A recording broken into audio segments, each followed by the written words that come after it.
Hello guys, আসসালামু আলাইকুম। আশা করি সবাই ভালো আছেন। আজকের ব্লগটা শুরু করলাম সন্ধ্যা থেকে। রাতে রান্নার আয়োজন চলছে। আপু মুরগিটা কেটে ধুয়ে নিয়েছে, মশলা দিয়ে দিচ্ছে, পরিমাণ মতো কিছু নুন দিয়ে দিল। এখন সবগুলো মশলা একসাথে অ্যাড করে মিশিয়ে নিচ্ছে। সিদ্ধ করা ডিম, এখন সবজি কাটা হচ্ছে। সব সবজি কাটা হয়ে গেল। সবজিগুলো ধুয়ে মুরগিটা দিয়ে দিল। এখন কড়াইটা বসিয়ে কড়াইটা গরম করে তেল দিয়ে দিল, একটু নুন দিয়ে দিচ্ছে। তেলটা গরম করে মুরগিটা দিয়ে দিচ্ছে,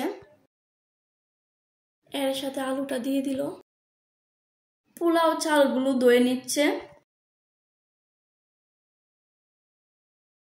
মুরগিটাকে এপাশ ওপাশ করে কষিয়ে নিচ্ছে।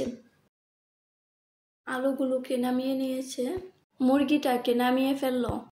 এখন কড়াইতে ডিম ভেজে নিচ্ছে। ডিমগুলো উঠিয়ে সবজি ভেজে নিচ্ছে। এখন ঢাকনা দিয়ে রেখে নিচ্ছে। পানিগুলোকে শুকিয়ে চালগুলো এখন ভেজে নিচ্ছে।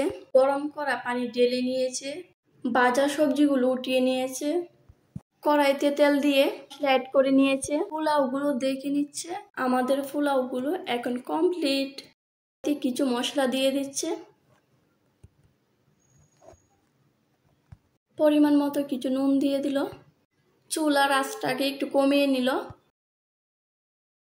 এখন বাটা মশলাগুলো দিয়ে দিল। মুরগিটাকে দিয়ে দিচ্ছে কড়াইতে, এপাশ ওপাশ করে নাড়িয়ে নিচ্ছে। এখন একটু পানি দিয়ে দিল। আগের থেকে ভেজে রাখা সবজিগুলো দিয়ে দিচ্ছে। সবজিগুলো দিয়ে একটু নাড়িয়ে নিচ্ছে। এখন কিছুক্ষণ ঢেকে রাখবে। এখন একটু গরম মশলা অ্যাড করে নিচ্ছে। কিছুক্ষণ একটু নাড়িয়ে নামিয়ে নিচ্ছে। ফাইনালি আমাদের খাবারটা কমপ্লিট।